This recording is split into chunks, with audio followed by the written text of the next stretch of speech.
नमस्कार दोस्तों, स्वागत है आप सभी का हमारे JSK भक्ति NR चैनल पर।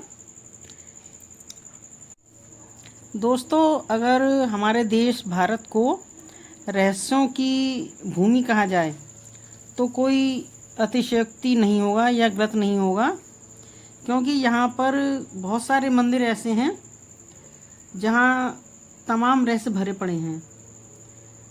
उन्हें जानने के बाद भी आपको यकीन नहीं होगा, क्योंकि जैसे हमने कि पिछली वीडियो में बतलाया था कि मेहंदीपुर बालाजी में भूतों को भगाया जाता है। उससे पहले भी एक वीडियो में बताया था कि तिरुपति बालाजी के भी कुछ रहस्य हैं। इसी प्रकार से भारत में एक मंदिर है, उसके भी कुछ रहस्य हैं। जी हाँ, वो मंदिर है उड़ीसा का कोणार्क का सूर्य मंदिर। यह मंदिर सूर्यदेव को समर्पित है। इस मंदिर का नाम दो शब्दों से मिलकर बना है। दो शब्द हैं, कोण और अर्क। कोण का अर्थ है कोना और अर्क का अर्थ है सूर्य, यानी कि सूर्यदेव का कोना। इसे कोणार्क के सूर्य मंदिर के नाम से जाना जाता है। मंदिर का निर्माण दोस्तों 13वीं शताब्दी में सन 1236 से लेकर 1264 के मध्य में गंगवंश के प्रथम नरेश नरसिंह देव ने करवाया था। इस मंदिर के निर्माण में बलुआ, ग्रेनाइट, पत्थरों व कीमती धातुओं का इस्तेमाल किया गया है। मंदिर का निर्माण 1200 मजदूरों ने दिन रात मेहनत करके लगभग 12 वर्षों में बना था। ये मंदिर 229 फीट ऊंचा है। इसमें एक ही पत्थर से निर्मित भगवान सूर्य की 3 मूर्तियां स्थापित की गई हैं, जो दर्शकों को बहुत ही आकर्षित करती हैं। इस मंदिर में सूर्य के उगने, ढलने, अस्त होने, सुबह होने की स्फूर्ति, सायंकाल की थकान, अस्त होने जैसी सभी भावों को समाहित करके सभी चरणों को दर्शाया गया है। यह मंदिर उड़ीसा राज्य के पुरी शहर से लगभग 37 किलोमीटर दूर चंद्रभागा नदी के तट पर स्थित है। दोस्तों, इस मंदिर का स्वरूप और बनावट, इसकी अद्भुत शिल्पकला अत्यंत उत्कृष्ट है। यह एक बहुत बड़े भव्य रथ के समान है, जिसमें 12 जोड़ी पहिया हैं और रथ को 7 बलशाली घोड़े खींच रहे हैं। कहते हैं कि भगवान सूर्य नारायण 7 घोड़ों के रथ पर सवार हैं। देखने पर ऐसा लगता है कि जैसे रथ पर स्वयं सूर्यदेव बैठे हुए हैं। मंदिर के 12 चक्र साल के 12 महीनों को परिभाषित करते हैं और प्रत्येक चक्र 8 अरों से मिलकर बना है, जो हर एक दिन के 8 पहर को प्रदर्शित करता है। वहीं अब 7 घोड़े हफ्ते के 7 दिनों को दर्शाते हैं। इस मंदिर की सबसे रोचक बात तो यह है कि मंदिर के लगे चक्रों पर पड़ने वाली छाया से हम समय का सही अनुमान लगा सकते हैं। यह प्राकृतिक धूप घड़ी का कार्य करते हैं। वहीं मंदिर के ऊपरी छोर से सूर्य का उदय व अस्त देखा जा सकता है, जो कि मन भावक लगता है। ऐसा लगता है मानो सूरज की लालिमा ने पूरे मंदिर में लाल रंग बखेर दिया हो और मंदिर के प्रांगण को लाल सोने से मढ़ा हो।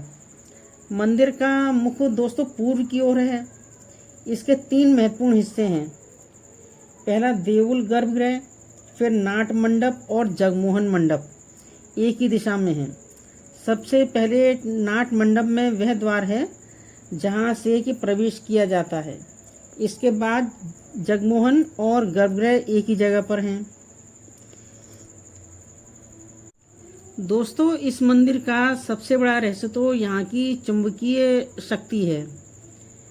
प्रचलित कथाओं के अनुसार कहते हैं कि मंदिर के ऊपरी हिस्से पर 51 मीट्रिक टन चुंबक लगा हुआ था, जिसका कि प्रभाव इतना अधिक था कि जब वहाँ से समुद्र से जो जहाज गुजरते थे तो वो इस चुंबकीय क्षेत्र के चलते भटक जाया करते थे और इसकी ओर खींचे चले आते थे। इन जहाज़ों में लगा जो दिशा सूचक यंत्र होता था वह गलत दिशा दिखाने लग जाता था। इसलिए उस समय के नाविकों ने उस बहुमूल्य चुंबक को हटा दिया और अपने साथ ले गई। यह सुनने में थोड़ा अटपटा जरूर लगता है, लेकिन अगर मंदिर को देखें तो मंदिर का निर्माण इस प्रकार किया गया था कि जैसे कोई सैंडविच हो, और जिसके बीच में लोहे की प्लेट थी जिस पर के मंदिर के पिलर अटके हुए थे, जिसके कारण ही लोग इन कथाओं पर भरोसा करते हैं। दोस्तों, इस मंदिर को उड़ीसा के स्वर्ण त्रिभुज की तीसरी कड़ी माना जाता है, जिसमें पुरी में जगन्नाथ मंदिर और भुवनेश्वर में लिंगराज मंदिर शामिल हैं। और इस मंदिर की कुल ऊंचाई है 229 फीट है। इस मंदिर को यूनेस्को ने विश्व धरोहर स्थल के रूप में शामिल किया गया है। यह मंदिर परिसर लगभग 26 एकड़ में फैला हुआ है। इस मंदिर के निर्माण रथ के रूप में किया गया था। रथ का प्रत्येक पहिया लगभग 10 फुट चौड़ा है और रथ 7 शक्तिशाली घोड़ों द्वारा खींचा जा रहा है, परंतु वर्तमान में 7 में से 1 या 2 घोड़े ही बचे हुए हैं। मंदिर के दक्षिणी हिस्से में 2 घोड़े बने हुए हैं, जिससे राज्य सरकार द्वारा अपने राज चिन्ह के तौर पर भी चुना गया है। और कोणार्क के सूर्य मंदिर को इंग्लिश में ब्लैक पैगोडा भी कहा जाता है। दोस्तों, मंदिर के प्रवेश द्वार के पास ही एक नट मंदिर है। यह वह स्थान है जहां मंदिर की नर्तकियां भगवान सूर्यदेव को खुश करने के लिए नृत्य करती रहती थीं। और मंदिर के अंदर सूर्य भगवान की मूर्ति को ऐसे रखा गया था कि उगते हुए सूर्य की पहली किरण उस पर आकर गिरती थी, जिसकी रोशनी से पूरा मंदिर जगमगा उठता था। मंदिर के अंदर जगह जगह पर फूल, बेल और ज्यामितीय नमूनों की सुंदर नक्काशी की गई है। इनके साथ ही मानव, देव, गंधर्व, किन्नर आदि के सुंदर चित्रों को भी ऐन्द्रिक मुद्राओं में प्रदर्शित किया गया है। दोस्तों, यह मंदिर प्राचीन उड़िया स्थापत्य कला का बेजोड़ उदाहरण है। दोस्तों, यह मंदिर जो है अपनी भव्यता और अद्भुत शिल्पकारी के लिए बेहद प्रसिद्ध है। कुछ लोग इसको भारत का 8वां अजूबा भी कहते हैं। सन 1984 में यूनेस्को के वर्ल्ड हेरिटेज की सूची में इसको शामिल किया गया है। कुछ भी हो, इस मंदिर को देखने के लिए दुनिया के कोने कोने से लोग यहाँ आते हैं। यह मंदिर अपनी पौराणिकता और आस्था के लिए विश्व भर में प्रसिद्ध है। दोस्तों, कहते हैं कि इस मंदिर में पूजा नहीं की जाती, क्योंकि यहाँ पर जो सूर्य देवता की मूर्ति थी वह खंडित हो गई, और जब वह खंडित हो गई तो वहाँ से उस मूर्ति को हटा दिया गया। और वैसे भी हिंदू शास्त्रों में खंडित मूर्ति की पूजा करना एकदम वर्जित है। इसलिए कोणार्क के सूर्य मंदिर में पूजा नहीं की जाती, क्योंकि अब वहाँ पर कोई भी भगवान की मूर्ति नहीं है। दोस्तों, अभी हमने आपको जैसा कि बतलाया कि इसमें कोई मूर्ति नहीं है, इसलिए इसकी पूजा नहीं की जाती। लेकिन एक दूसरी कहानी भी इसके बारे में प्रचलित है। कहते हैं कि भारतीय इतिहास में नज़र डालने पर जानकारी जो मिलती है उससे पता चलता है कि राजा नरसिंह प्रथम ने इस मंदिर के निर्माण कार्य के लिए लगभग 1200 शिल्पकारों को नियुक्त किया था, जिसे वास्तुकार महाराणा विशु के निर्देश में बनाया जाना था। राजा नरसिंह ने मंदिर के निर्माण कार्य के लिए 12 वर्षों का समय भी निश्चित किया था, जिसके तहत मंदिर का कार्य इसी 12 वर्षों की निश्चित समय सीमा के भीतर पूरा होना था। अन्यथा राजा सभी शिल्पकारों को मृत्युदंड दे देंगे, ऐसा अनुमान था। मंदिर के निर्माण कार्य को जब शुरू किया गया तो मंदिर के निर्माण का कार्य सुनिश्चित ढंग से हो रहा था। समय बीतता गया, मंदिर के निर्माण का कार्य लगभग पूरा हो चुका था। बस मंदिर के मुख्य शिला का काम बाकी था। 12 वर्ष पूर्ण होने में अभी 6 महीने का समय भी बाकी था। मंदिर के मुख्य शिला का कार्य प्रगति में था। समय बीतता गया और मंदिर के मुख्य शिला को मंदिर में स्थिर स्थापित करने का कार्य किया जाना था, परंतु अनेकों प्रयास किए जाने के बाद भी सभी शिल्पकार मंदिर के मुख्य शिला को स्थिर स्थापित नहीं कर पा रहे थे। धीरे धीरे समय और नज़दीक आने लगा और सभी शिल्पकार और महाराणा विशु गहरी सोच में पड़ गई। तब वहाँ महाराणा विशु का लड़का एक दिन आया।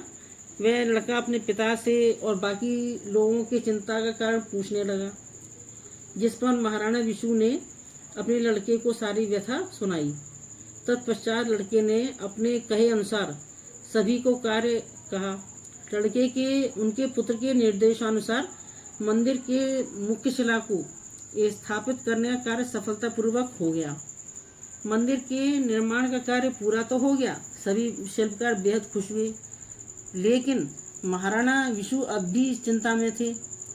दरअसल उनकी चिंता का कारण यह था कि राजा को जब इस बात का पता चलेगा कि सभी शिल्पकारों ने मंदिर के मुख्य शिला को स्थिर करने में एक 12 वर्ष के लड़के की सहायता लेनी पड़ी है, तो राजा सभी शिल्पकारों को मृत्युदंड दे देंगे और चिंतायुक्त महाराणा विशु मंदिर के ऊपर से चंद्रभागा नदी में कूदकर आत्महत्या उन्होंने कर ली।